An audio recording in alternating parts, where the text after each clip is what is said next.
Venha brincar e aprender com a gente.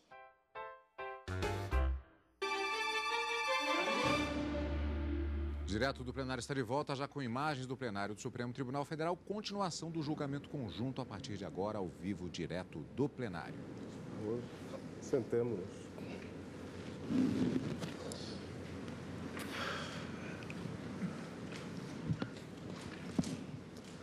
Dando prosseguimento ao julgamento das ações diretas e das ADCs, concedo a palavra ao Dr. Caio de Azevedo Trindade, que falará pelo amicus curiae Estado do Pará.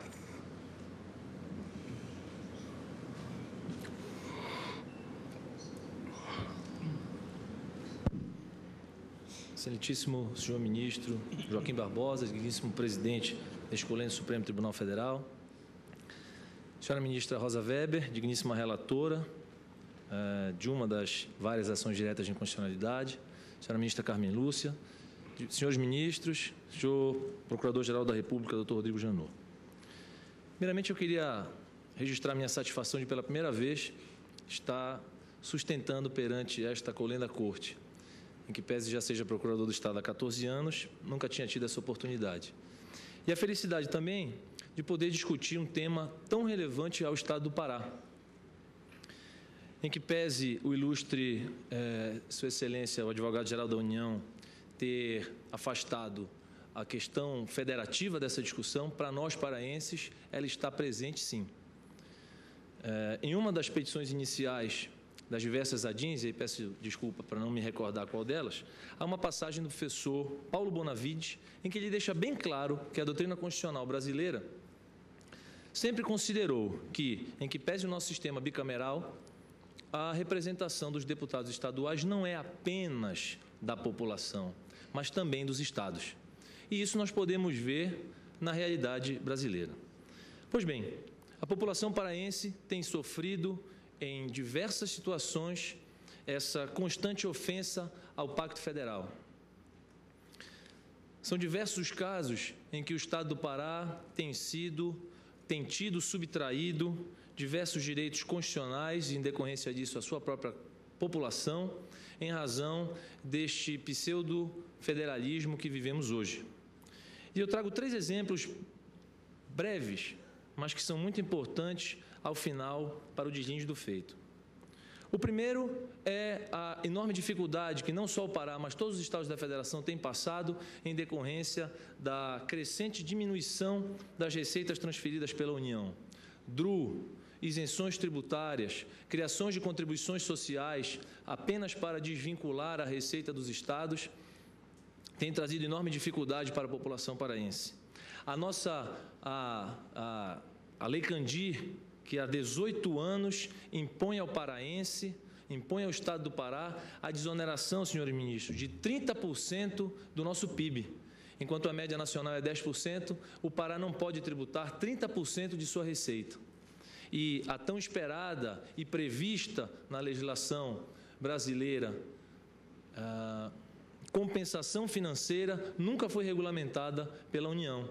E o Estado, nesses praticamente 18 anos, não conseguiu tributar, deveria ter tributado 20 bilhões de reais e somente recebeu da União 5 bilhões.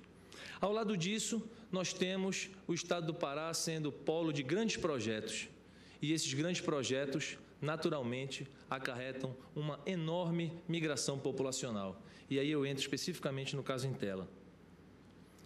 Apenas para citar um exemplo, nós temos agora Belo Monte, um canteiro gigantesco em que centenas de milhares de pessoas se deslocaram ao Pará.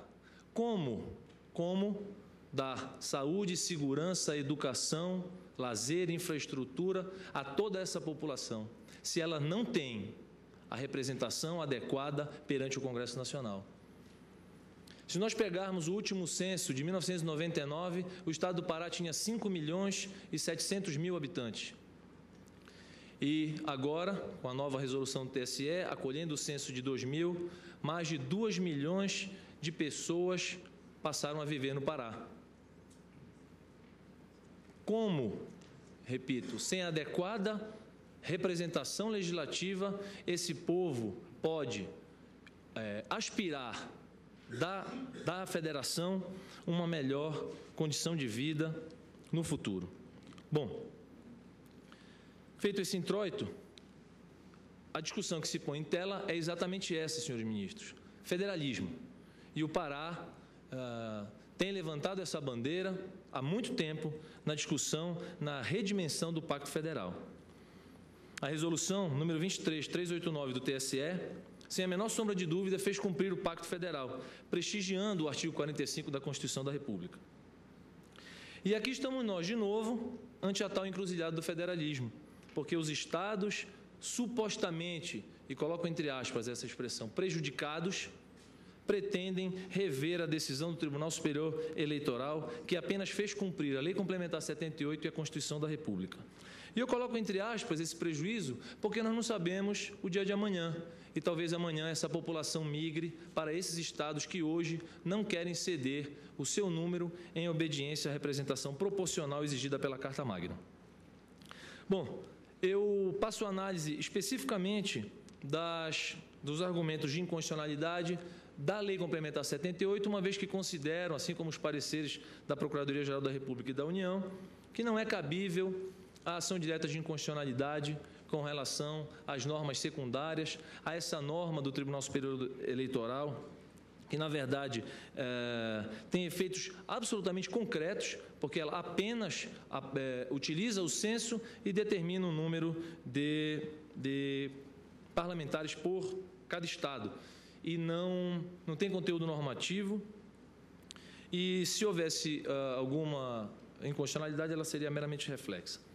A primeira alegação é de inconstitucionalidade formal em razão do quórum, em razão da falta de votação nominal. Me parece bastante simples a questão, a Constituição isso não exige, isso é matéria interna corporis do Congresso, existe previsão regimental, essa não foi a primeira nem será a última lei complementar ou ordinária aprovada desta maneira, de modo que não houve, isso está registrado nas ações diretas de inconstitucionalidade, não houve qualquer impugnação por parte dos líderes partidários presentes naquela sessão, de modo que não há que se falar em inconstitucionalidade. E aqui o ponto fulcral: a suposta inconstitucionalidade material por conta da suposta regulamentação incompleta do parágrafo 1º do artigo 45. Pretendem os autores ver reconhecida a inconstitucionalidade da lei complementar ao argumento de que o legislador complementar não poderia ter transferido a delegação para fixação do número de deputados do Congresso, da Câmara dos Deputados, em relação à proporção de cada estado, a proporção populacional. E acho que já ficou bem claro da tribuna que a discussão aqui não é se houve delegação legislativa ao Tribunal Superior Eleitoral, porque é óbvio que não houve, basta ler o texto da Lei Complementar 78. Isso não ocorreu. O que ocorreu foi uma delegação de atribuição administrativa material para que o Tribunal Superior Eleitoral, diante do censo demográfico produzido pelo IBGE, pudesse proceder a meros cálculos aritméticos, matemáticos, a fim de garantir a incolumidade do parágrafo 1º do artigo 45. O parágrafo 1º, ele estabelece 3 comandos ao legislador complementar. 1, ele deve fixar o número máximo de deputados. 2, ele deve estabelecer representação proporcional à população de cada estado e do Distrito Federal, em obediência ao Pacto Federativo, não podendo esta representação ter menos de 8 ou mais de 70 deputados. E, por fim, o legislador complementar deve estabelecer condições para que se façam os ajustes necessários no ano anterior à eleição, a fim de se garantir a regra constitucional da proporcionalidade de representação de acordo com a população de cada estado. Ora, a lei complementar fez tudo isso. Ela estabeleceu o número máximo de deputados, ela estabeleceu a forma de representação proporcional, estabelecendo o mínimo de 8 e o máximo de 70, e ela lançou pela primeira vez a forma de calcular, a forma de se fazer os ajustes necessários, e essa expressão é muito importante, constante do texto constitucional, os ajustes necessários para que a representação proporcional fosse obedecida. Ora, o legislador não disse que lei complementar deveria fixar o número de deputados por Estado e pelo Distrito Federal. O legislador constituinte não determinou que esses ajustes deveriam ser feitos na lei complementar. Ao contrário, se ele quisesse dizer isso, ele não teria usado essa expressão. Essa expressão é muito importante. Os ajustes necessários são os ajustes simples, práticos, operacionais. Não poderia ser diferente. O legislador complementar poderia ter atribuído, por exemplo, ao Executivo fazer esses ajustes. Ele poderia ter atribuído a este Supremo Tribunal Federal fazer esses ajustes, porque não tem o que se discutir. A tese de que haveria coeficiente, sobra, é matemática. Matemática não tem discussão. O Supremo Tribunal poderia fazer esses ajustes se o legislador complementar tivesse assim determinado. O próprio Congresso Nacional poderia fazer esses ajustes se o legislador complementar tivesse assim determinado. O que não se pode admitir, sob pena de ofensa ao Pacto Federativo, é que essa determinação seja atribuída ao legislador complementar todos os anos antes da eleição. Porque isso, senhores ministros, não vai acontecer nunca. O nosso legislador não vai admitir, esponte própria, perder números na bancada da eleição que ele mesmo vai concorrer no ano seguinte. Isso não vai acontecer nunca. E aí, como fica a população do Pará, os 2 milhões de habitantes que para lá se dirigiram, sem a representação adequada perante o Congresso Nacional? De modo que me parece muito clara a possibilidade de que esses ajustes necessários sejam feitos através do censo do IBGE, e aí acertou o legislador, porque é o IBGE mesmo que faz isso na nossa realidade, e que isso caiba ao Tribunal Superior Eleitoral, que tem vasta experiência nessa matéria, como já foi dito também na tribuna pelos meus ilustres colegas que me antecederam. É bom registrar que este Supremo Tribunal Federal, quando do mandado de injunção número 233, já disse isso, pela pena do ministro Moreira Alves. E eu peço, venha para fazer breve leitura. Nem se diga que a lei complementar mencionada no artigo 45, parágrafo 1º da Constituição, deva ser editada no ano anterior às eleições. O que a lei fará é fixar o número total de deputados e, ao mesmo tempo, determinará critérios. E aí eu fecho as aspas e digo, os critérios estão estabelecidos na lei. É o censo do IBGE e o cálculo a ser feito, matemático a ser feito pelo Tribunal Superior Eleitoral. A lei será, volto às aspas, a lei será única e permanente. Esse mandado de injunção foi julgado antes da publicação da Lei Complementar 78. E diz mais, já dizia mais o ministro Moreira Alves, aspas, admito até que a lei complementar outorgue à Justiça Eleitoral o ajuste. Então, me parece muito claro que não há qualquer inconstitucionalidade nessa atribuição feita pelo legislador complementar ao TSE para estabelecer o número de delegados, o número de deputados proporcionais à população de cada estado. Por fim, cabe destacar brevemente a suposta ofensa do parágrafo 2º do artigo 4º do ADCT, que daria direito às bancadas dos estados a manter a irredutibilidade da representação existente antes do advento da Constituição de 88. Bem, não bastasse o fato do dispositivo estar dentro do ADCT, do ato das disposições constitucionais transitórias, o que para mim me parece muito óbvio, existe uma problemática grave se nós entendermos que as bancadas não podem ser reduzidas. Significa dizer que o artigo 45, parágrafo 1º da Constituição, previsto no seu corpo permanente, não teria vigência. Porque, matematicamente, a gente volta à matemática, impossível a gente manter a irredutibilidade das bancadas existentes naquele momento se nós temos obrigatoriamente que adequar a representação atual à população existente hoje. No nosso caso, em 2010, que foi o último censo do IBGE. Nós vamos negar a vigência ao 45, parágrafo 1º. E se o constituinte originário assim quisesse, ele teria inserido essa cláusula dentro do corpo permanente da Constituição, como o parágrafo 2º, parágrafo 3º do artigo 45. Embora, obviamente, ele tivesse que mudar a redação do parágrafo 1º, porque, matematicamente, continuaria sendo impossível a gente fazer as adaptações sem que a irredutibilidade pudesse ser atingida. Bom, senhores ministros, apenas um último argumento é utilizado com relação aos eleitores, né, que nós devemos utilizar, interpretar a expressão população como os eleitores, que seriam aqueles representados pelos deputados. Bom, é até difícil, né, da gente fazer essa coligação, porque a população são todos os habitantes existentes naquele estado, naquele país.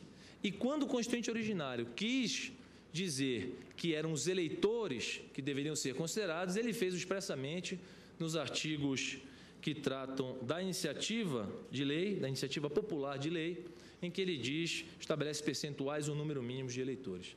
Então, o Estado do Pará, em homenagem ao Pacto Federal, espera a improcedência das ADINs por todos esses fundamentos. Muito obrigado, senhor ministro. Agradeço ao doutor Caio Trindade.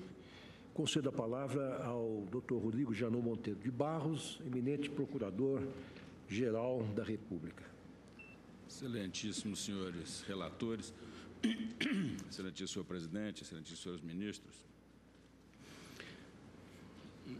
farei uma abordagem genérica de alguns pontos que foram suscitados nas diversas questões postas aqui hoje a julgamento. Especificamente, gostaria de enfrentar a alegada violação ao artigo 45, parágrafo 1º da Constituição e o parágrafo 2º, artigo 4º das disposições transitórias. E a questão da delegação que se coloca, obviamente, o parágrafo 1º do 45 para a lei complementar em questão. Pois bem, diz lá o artigo 45 e seu parágrafo da Constituição. A Câmara dos Deputados compõe-se de representantes do povo, eleitos pelo sistema proporcional em cada estado e em cada território no Distrito Federal. O número total de deputados, bem como a representação por estado e pelo Distrito Federal, será estabelecido 1. Por lei complementar. 2. Obedecendo-se o critério de proporcionalidade segundo a população verificada. 3. Procedendo-se a seguir aos ajustes necessários na distribuição desse número de cadeiras. Será efetuado no ano anterior à eleição e que, de modo a que nenhuma das unidades tenha menos de 8, mais de 70 deputados, respeitado o limite máximo de 513. A norma impugnada trata-se de lei complementar. Obedece, portanto, ao primeiro comando, estabelecido por lei complementar. Essa lei complementar estabelece, artigo 1º, proporcional à população dos estados e do Distrito Federal, atende, portanto, o requisito de proporcionalidade à população.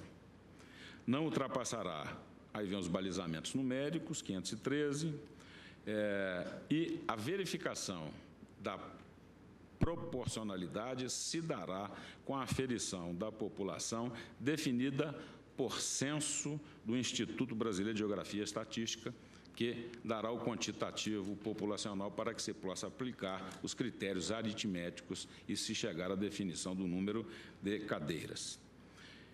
Feitos no ano anterior à eleição, observada a anterioridade, feitos os cálculos da representação dos estados e do Distrito Federal, o Tribunal Superior Eleitoral fornecerá aos tribunais regionais eleitorais e aos partidos políticos o número das vagas a serem disputadas. Então, segundo o critério aritmético aplicado, o tribunal declara o número de vagas que serão distribuídos e o número de cadeiras que são facultadas. A primeira tese é saber se a regra contida no parágrafo 1º da lei complementar resulta de delegação da Constituição, o que encontraria obstáculo na cláusula de barreira que proíbe delegação das matérias reservadas à lei complementar. Acho que é interessante observar a estrutura da organização da Justiça Eleitoral brasileira para que possamos entender ou tentar definir o que é este ato da Justiça Eleitoral ao aplicar aritmeticamente os critérios definidos pela Constituição e especificados na lei complementar. A Justiça Eleitoral brasileira, por uma opção política do Estado brasileiro, ela exerce não só o papel de controle, não só o papel jurisdicional.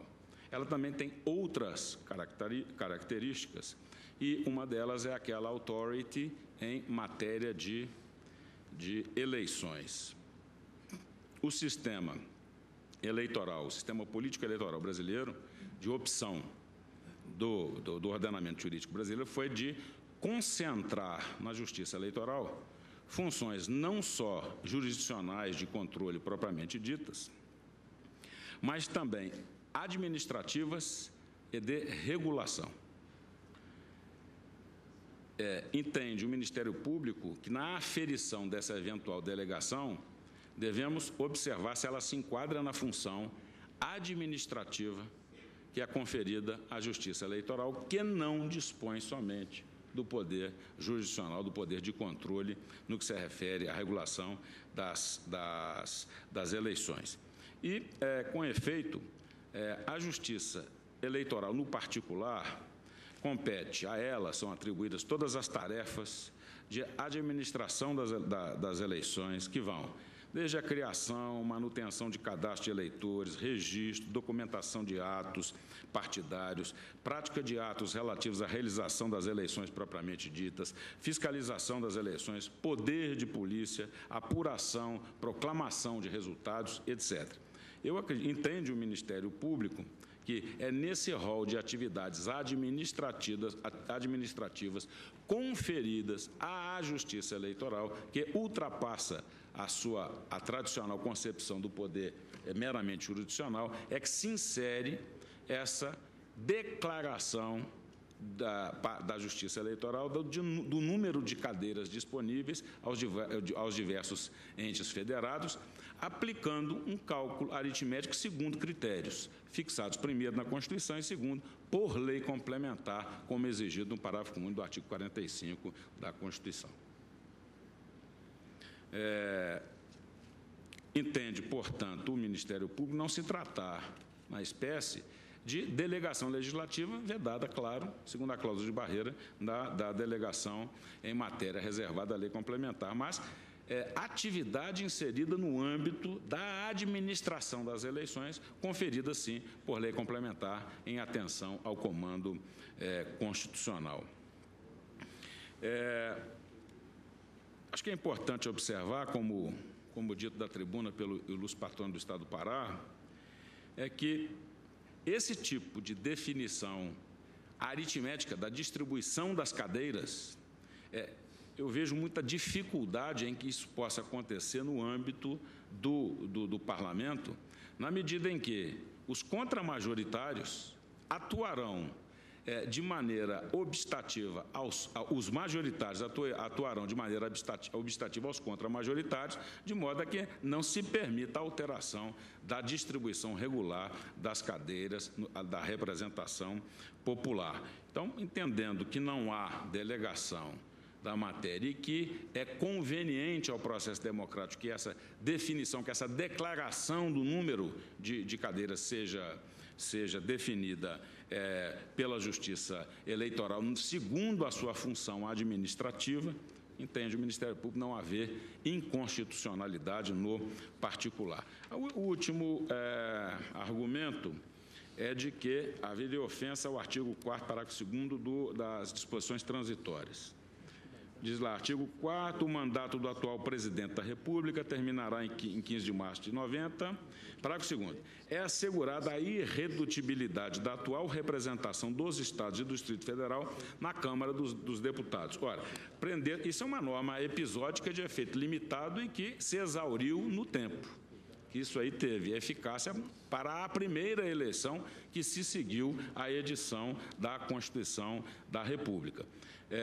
A se considerar que essa norma é uma norma imutável, não haveria como também dito da tribuna, compatibilizar o artigo 45, parágrafo 1º do corpo principal da Constituição da República com essa norma das disposições transitórias, porque haveria, então, um engessamento do número da participação popular prevista à época da edição da Constituição da República. Com essas rápidas observações e reiterando as manifestações escritas, o Ministério Público reitera o entendimento da improcedência dos pedidos, mantendo rígida a resolução do Tribunal Superior Eleitoral.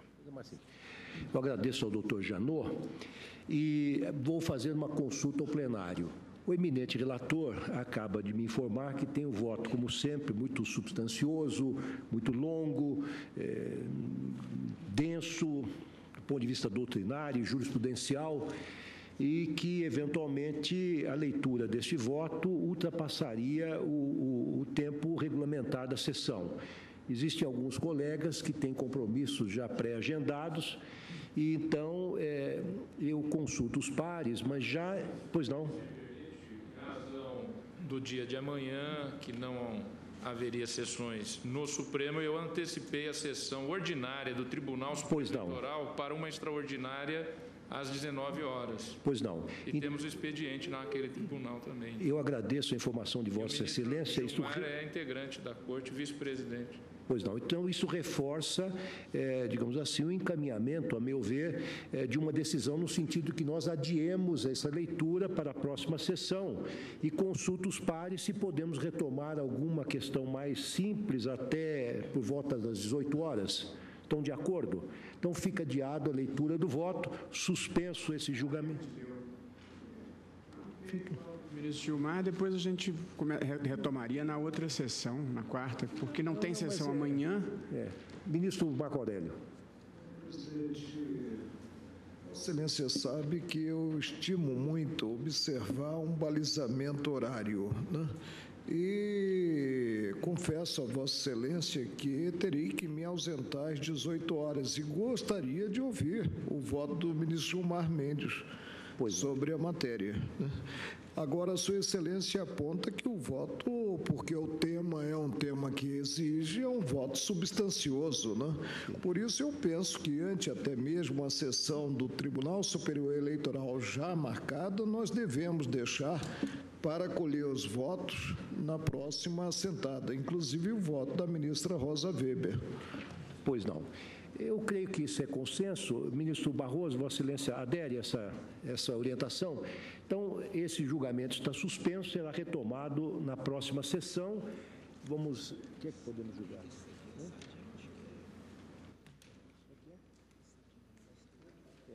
Ministro Teori, Vossa Excelência é relator de uma ação direta de inconstitucionalidade sem sustentação oral, né? Não há sustentação oral. É complexa, ministro Teori? É matéria...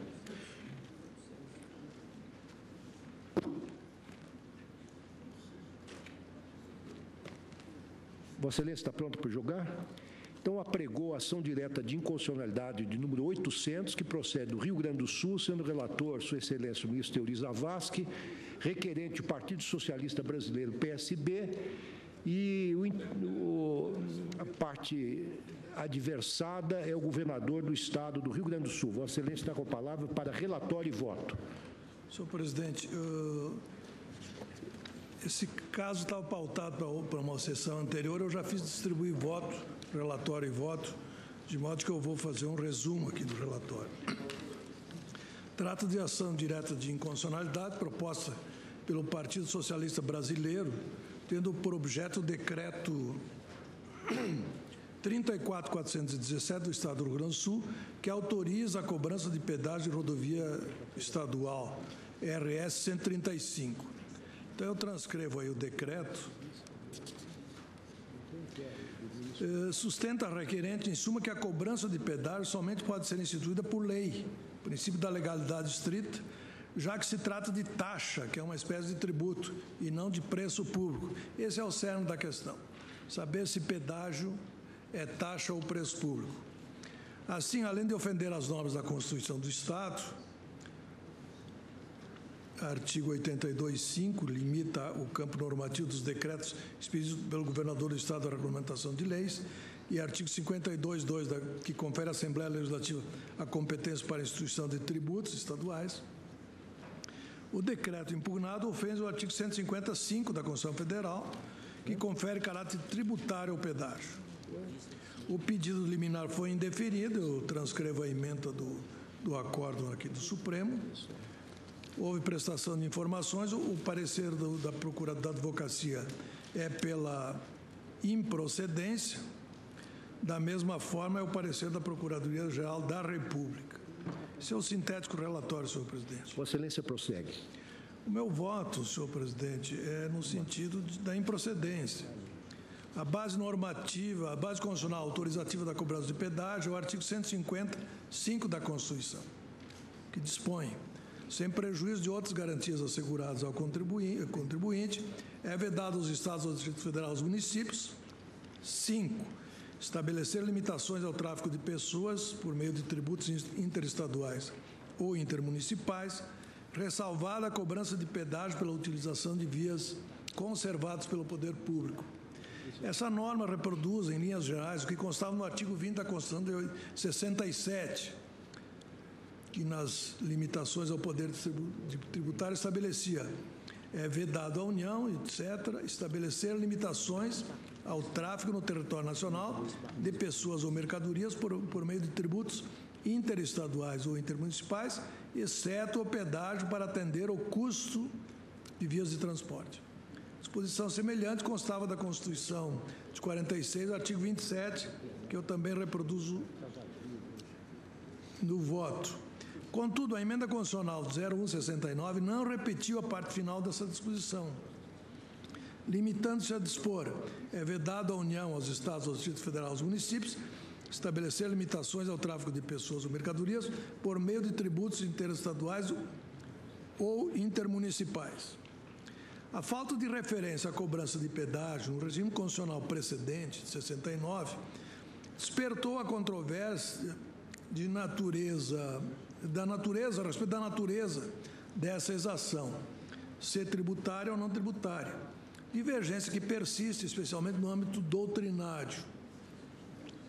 Os que sustentam sua natureza tributária da subespécie taxa o fazem sob os seguintes fundamentos essencialmente: estar o pedágio referido na Constituição quando tratou das limitações ao poder tributário, constituir pagamento de um serviço específico ou divisível prestado ao contribuinte ou posto à sua disposição, não ser cabível remunerar serviços públicos por meio de outro que não seja de taxa.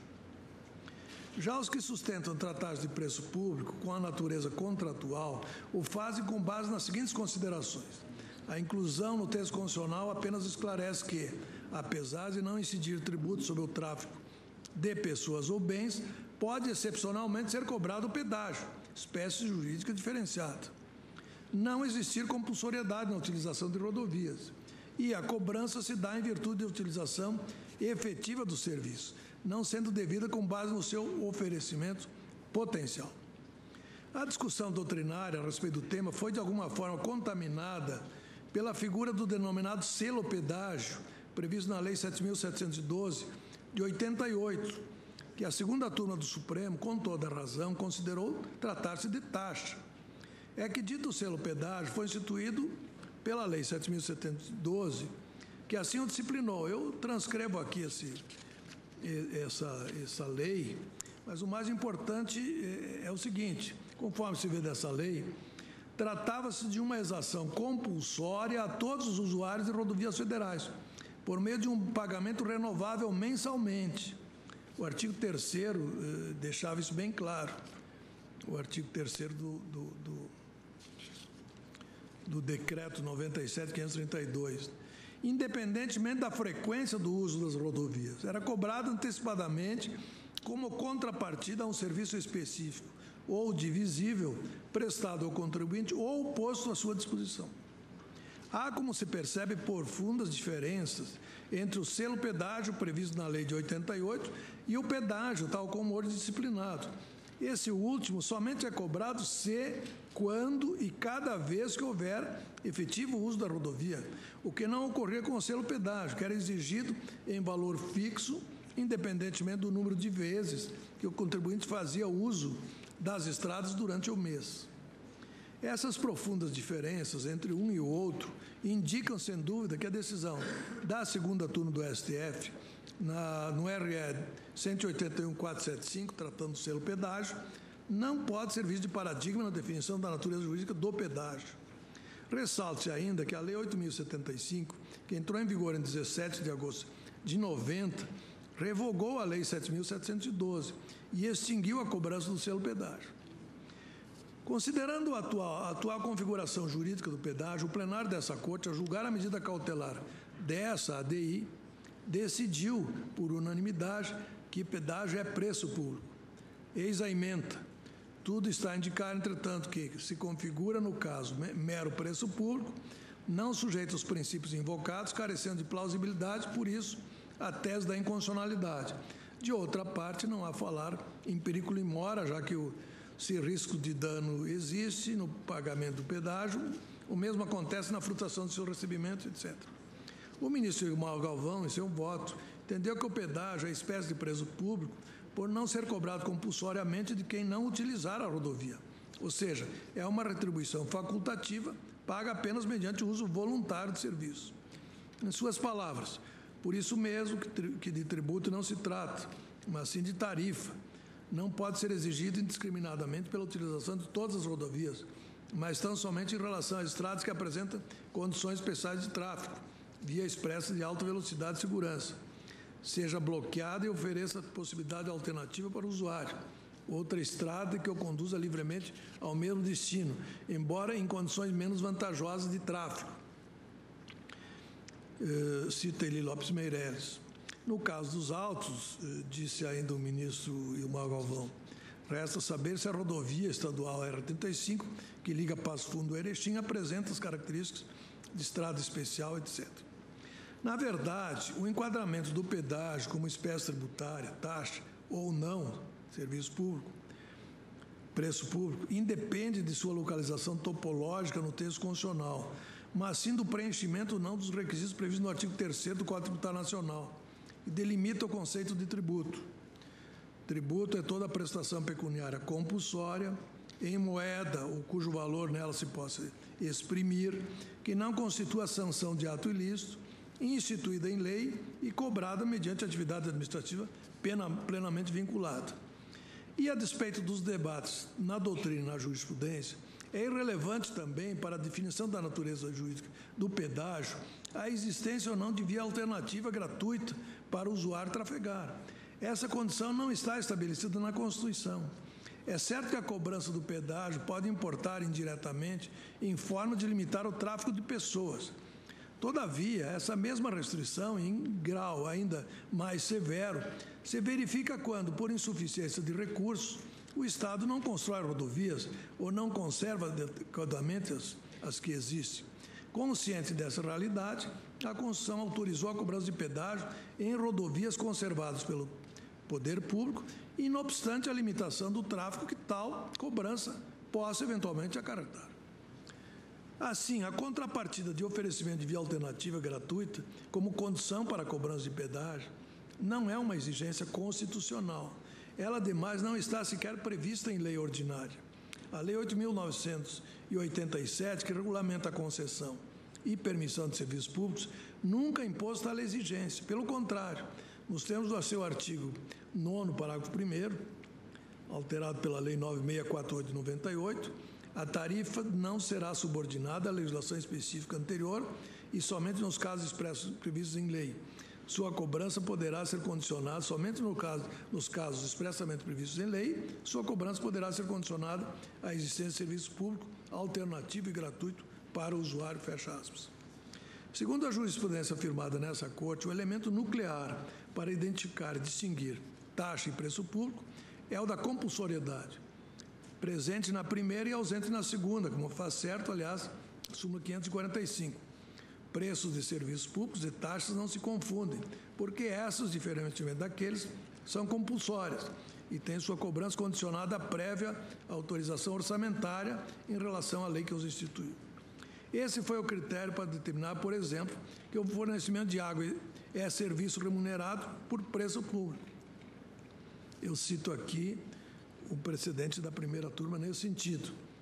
Entre os precedentes citados no acórdão, destaque-se o RE 54491, ainda sob a égide da Constituição de 46, em que se realizou não apenas a dicotomia compulsoriedade e voluntariedade, mas também a necessidade gerada pelo interesse coletivo e a natureza do serviço prestado. Eu transcrevo aqui esse precedente e cito também o voto que deu origem a essa definição do ministro Hermes Lima.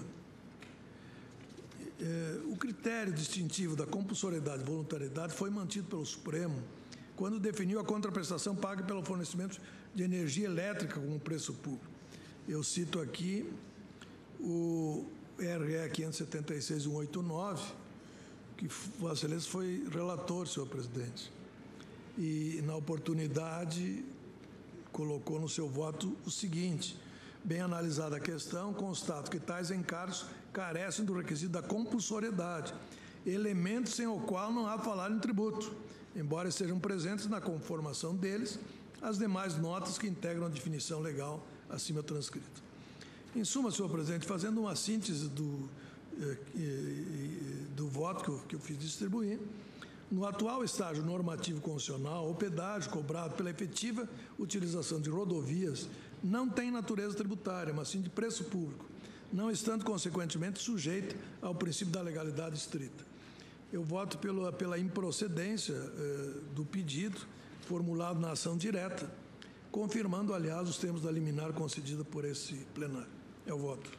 Consulto os pares se há alguma divergência quanto à improcedência da ação. Em não havendo, declaro, portanto, o resultado no sentido da improcedência por unanimidade. A ministra Carmen Lúcia pede para chamar uma ação direta de inconstitucionalidade e gostaria ainda de fazer uma rodada de listas logo em seguida, se for possível. Então, peço à Sua Excelência que, dentro do possível, com a concisão que a caracteriza, que faça, se for possível, um resumo do voto, que apregou, então, agora, para julgamento, ação direta de constitucionalidade 4.551, procede do Rio Grande do Sul, sendo relatora, como dito, a eminente ministra Carmen Lúcia, requerente o Procurador-Geral da República, e as partes adversárias são o governador do Estado do Rio Grande do Sul e a Assembleia Legislativa do mesmo Estado. Vossa Excelência está com a palavra para relatório e voto. Está pautado a Não de é esse? 510. Então, Que é a suspendo, 510. cancelo o pregão.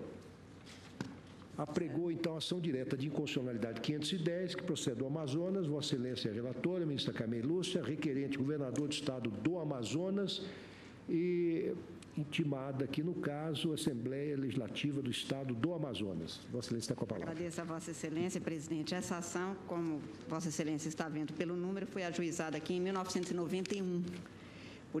Por isso é que eu pedi que ela já foi pautada em 2010, 2011, e é um tema relativamente simples, que é o pedido de declaração de constitucionalidade formulado pelo governador do Amazonas, do parágrafo 7º do artigo 110 da Constituição daquele Estado, que trata do direito do servidor público investido em função de instituição sindical representativa de classe, e que, quando afastado, teria assegurados os direitos e vantagens do cargo como se em exercício estivesse, exceto promoção por merecimento.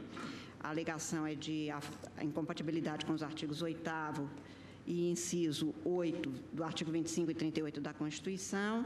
O plenário deste Supremo Tribunal, ainda em agosto de 1991, indeferiu a cautelar pleiteada.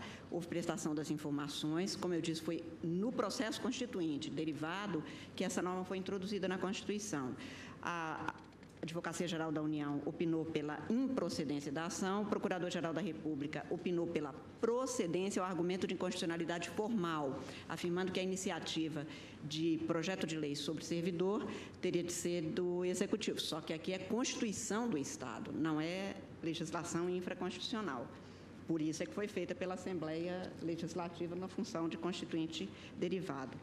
Esta norma, presidente, senhores ministros, é exatamente a mesma que trata do servidor afastado na lei federal sobre o assunto dos servidores federais, que estabelece exatamente os mesmos direitos. A Lei 8.112 cuida exatamente nos mesmos termos e, mesmo alterado, garante os direitos dos servidores. O governador do estado pediu prejuízo em 2011, sendo que essa ação já estava pautada desde 2010, ao argumento de que sobreveio uma lei estadual cuidando do assunto. Ocorre que a lei veio para regulamentar o que se tinha na Constituição estadual. Então, não há o prejuízo, ela continua em vigor. O que se põe, portanto, aqui, para apreciação, eu não estou acolhendo a prejudicialidade, porque acho que o parágrafo 7º do artigo 110 da Constituição do Amazonas está rígida, mantém-se, portanto, sem problema. O indeferimento da cautelar pleiteada, segundo o ministro Sepúlveda pertence, então, relator, foi nos termos seguintes, aspas, o artigo 38 da Constituição, alusivo ao exercício de mandatos eletivos, é impertinente à matéria, porque se trata de mandato eletivo e aqui de servidor. Certo, o artigo 8º, inciso 8, que assegura a estabilidade provisória do dirigente sindical, não lhe assegura remuneração a cargo de empregador. Não lhe veda, porém, que a conceda por ato unilateral ou como tem sido frequente na órbita privada, mediante convenção coletiva. Transposto o problema para o regime dos servidores públicos, a Constituição do Estado se me afigura, à primeira vista, instrumento normativo hábil para assegurar aos respectivos dirigentes sindicais o afastamento do exercício do cargo sem prejuízo de vencimentos e vantagens. De acordo com o que se tem, portanto, senhor presidente, na nossa jurisprudência e até mesmo na doutrina, parece-me que, sendo legítimo, e hoje se tem como tal, a União conceder aos seus servidores licença para o desempenho de atividades sindicais por lei ordinária. Com mais razão, os estados poderiam acolher a mesma pretensão. Quanto ao que o Estado alega, que teria um ônus pelo número de servidores que poderia ter que contratar, também quanto a este dado não haveria inconstitucionalidade, até porque agora já há lei dispondo, e como dizia o ministro Sepúlveda, pertence quando da relatoria deste processo, nada impediria que o legislador estadual viesse a fixar um número máximo de servidores afastados. Portanto, a meu ver, a garantia da remuneração e dos direitos inerentes ao exercício de cargo público ao servidor afastado para atividade em função executiva em instituição sindical tem suporte no artigo 37, inciso 6 da Constituição, porque sem essa prerrogativa ficaria inviável a atividade sindical por servidor público, que dependeria da perda da remuneração e dos direitos inerentes ao cargo para exercer este outro direito. Por essas razões, presidente, me colocando à disposição dos senhores ministros para a leitura do voto ou para esclarecimentos, eu estou votando no sentido de julgar improcedente a esta ação direta de inconstitucionalidade. Quanto ao aspecto de a matéria está regida pela Constituição do Estado, ou seja, a norma só é constitucional sob o ângulo formal, porque normalmente ela estaria em um diploma ordinário. E, a partir dessa inserção, não só se engessa o tema, como também se afasta do Poder Executivo a iniciativa do projeto ligado à regência da relação jurídica mantida com os servidores, né? Esse é o aspecto que mais me preocupa. Eu não sei se aqui, no caso concreto, o preceito é originário da Carta. A Assembleia Constituinte derivada amazonense é que formulou como praticamente todas as constituições trouxeram. Aí o constituinte local, ao fazê-lo, né, teria observado a norma da Constituição Federal relativa à iniciativa do projeto de lei, né? Teria esvaziado essa iniciativa. Mas todas as constituições estaduais em geral têm um capítulo mesmo de servidores e tratam dos servidores. Eu estava até dando uma olhada na consolidação das leis de trabalho para ver o que ocorre, né, no âmbito trabalhista em geral, né? E eu penso, pelo que eu me recordo, que há preceito, né? ou seja, preceito que não está na Carta da República. Quando veio a Carta de 1988, e aí o poder foi enquadrado como originário, se inseriu diversas disposições, eu reconheço, que poderiam estar na legislação comum. Eu cito sempre o exemplo da prescrição trabalhista, que sempre esteve regida pela CLT e passou a constar da Constituição de 1988. Agora, a indagação que deve ser feita, e eu penso que foi feita pelo Procurador-Geral da República, é se editada a Constituição do Estado, à luz dos princípios contidos na Carta de 1988, é possível a inserção de um dispositivo que acabe afastando a iniciativa do Poder Executivo quanto à normatização da matéria. Né? Mas então, ministro, toda a matéria que trata de servidor público nas constituições estaduais estaria vedada ao Constituinte estadual, porque todas as constituições, como a Constituição aí eu diria, trata... depende da simetria com a Carta Federal. E aqui não se afastou a simetria porque o artigo 37 da Constituição da República estabelece os direitos, inclusive de possibilidade de o servidor participar de atividade sindical. O que fez o Constituinte estadual, e no caso específico, e agora já até, como eu disse, noticiado pelo governador, a Lei Amazonense 2.709, de 27 de dezembro de 2001, dispondo sobre o afastamento de servidor público para desempenho de mandato de classista, que é exatamente o caso, o que a Constituição estadual fez foi, a partir do que fixou a Constituição da República, que garantiu os direitos e, neste caso, ele repetiu. Quanto à pecha sob o ângulo material, eu não tenho a menor dúvida. Né? Não consigo encontrar dispositivo na Carta de 88 que revele o conflito.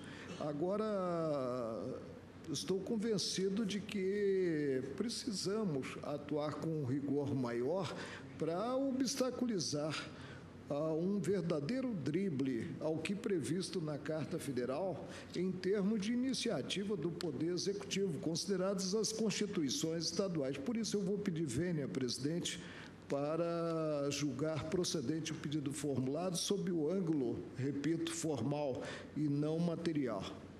Pois não. Então, vou tomar os votos de forma individualizada. Ministro Marco Aurélio já se contrapôs à eminente relatora, assentando a inconstitucionalidade, portanto, a procedência da ação. Ministro Roberto Barroso, como vota? Acompanhando a relatora, presidente. Ministro Teori Zavascki. Ministra Rosa Weber. Ministro Marco Aurélio, acompanha o eminente relator. Ministro Marco Aurélio já votou. Ministro Celso de Mello. Ministro Toffoli, perdão. Eu tenho distinguido entre a Constituição originária do Estado e as emendas. Esse dispositivo é da originária, então eu acompanho a relatora.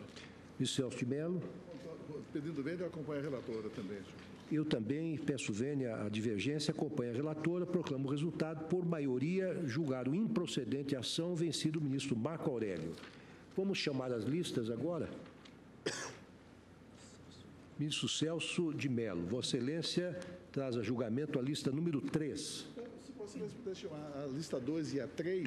pois não, é porque me deram apenas a 3, 2 e 3, então, sob julgamento. Senhor presidente, quanto à lista 2, eu estou negando o provimento aos recursos de agravo, menciono que no que se refere ao mandado de injunção, a suposta omissão já foi colmatada pela existência de Lei 12.770/2012, e quanto ao mandado de segurança, eu não conheci por investir contra ato jurisdicional da ministra Carmen Lúcia.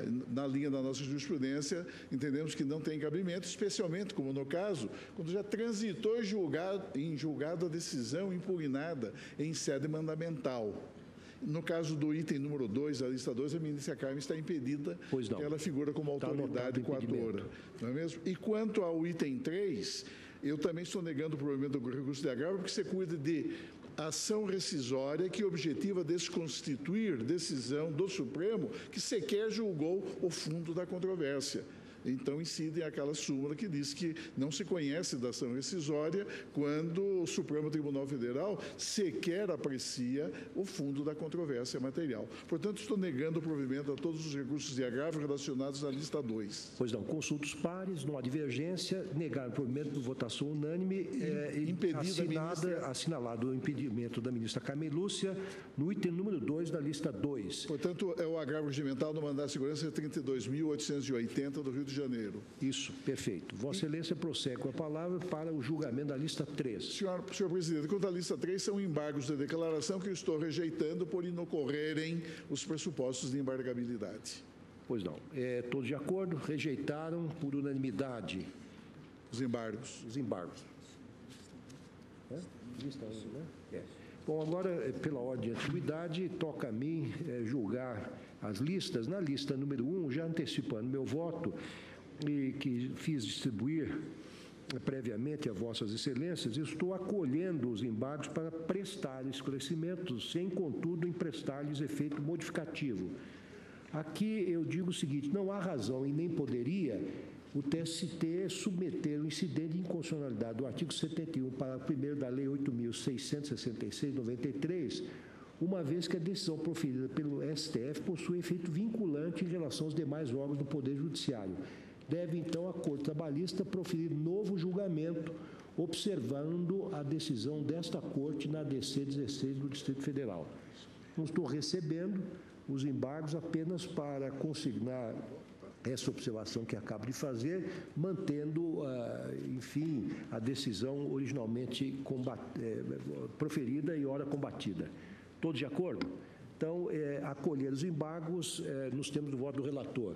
Na minha lista número 2, eu estou rejeitando os embargos simplesmente porque não estão presentes os pressupostos de embargabilidade. Consultos pares, todos de acordo, rejeitaram por unanimidade.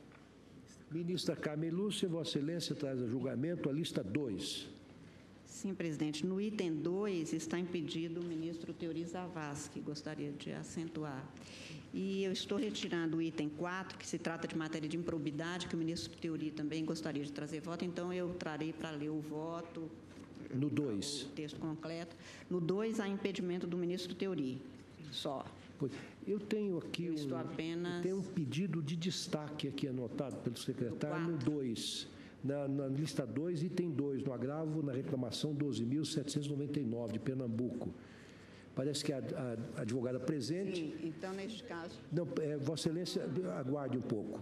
Eu peço à relatora... Como nós estamos no final de sessão, eu retiraria para que pudesse vir com a íntegra do voto. Então... Tudo bem? Itens 2 e 4 ficam retirados, aos demais eu nego provimento. 2 e 4 retirados, portanto, adiados a pedido da relatora, que indica adiamento. Os demais têm o seu provimento negado. Os colegas... Está sendo julgado. De Minas Gerais. 551. Eu vou pedir vista. Limitação do direito de greve do Tribunal de Justiça. Eu vou pedir vista. Pois não. Então, vamos reformular aqui o resultado do julgamento. Item 2 e 4 adiados a pedido da relatora. O item 3 da lista 2 pede vista o ministro Dias Toffoli. Quanto aos demais, a Corte negou o provimento por unanimidade. Todos de acordo, né? Esse é o resultado do julgamento. Ministra Carmen, Vossa Excelência... A Dias Toffoli. Dias Toffoli traz a julgamentos o agravo regimental nos embargos divergentes, nos embargos declaratórios, no agravo regimental, no recurso ordinário com agravo 710.982 de Pernambuco. Agravante André Oliveira Lins e outros, agravado Estado de Pernambuco. Senhor presidente, eu estou negando provimento ao agravo regimental, embargos de divergência, nos embargos de declaração. Vossa Excelência já fez a leitura processual, repetição dos mesmos argumentos dos embargos de divergência. Ausência de impugnação aos fundamentos da decisão agravada e inaplicabilidade do 462 do CPC. Eu estou negando provimento. Há divergência? Não há divergência. Negado o provimento, votação unânime. Vossa Excelência prossegue nos embargos de declaração, no agravo regimental, da reclamação 10.090, que provém do Maranhão, sendo o embargante Carlos José Nogueira Fontoura e embargado Banco Bradesco S.A. Senhor presidente, ausência dos vícios do 535 do CPC. Eu estou, então...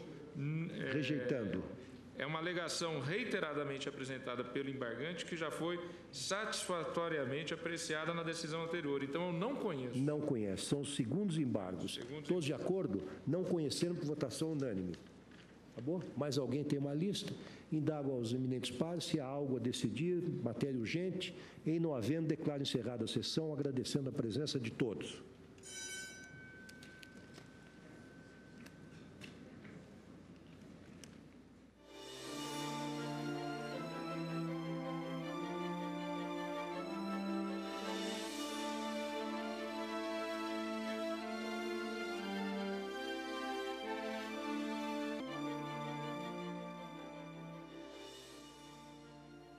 E por aqui nós ficamos com esta edição do Direto do Plenário. Acompanhamos a sessão de julgamentos de hoje. Não teremos a sessão, portanto, desta quinta-feira. Estamos com o novo Direto do Plenário na próxima quarta-feira. Mas os destaques da sessão de hoje você vai acompanhar no Plenárias deste final de semana.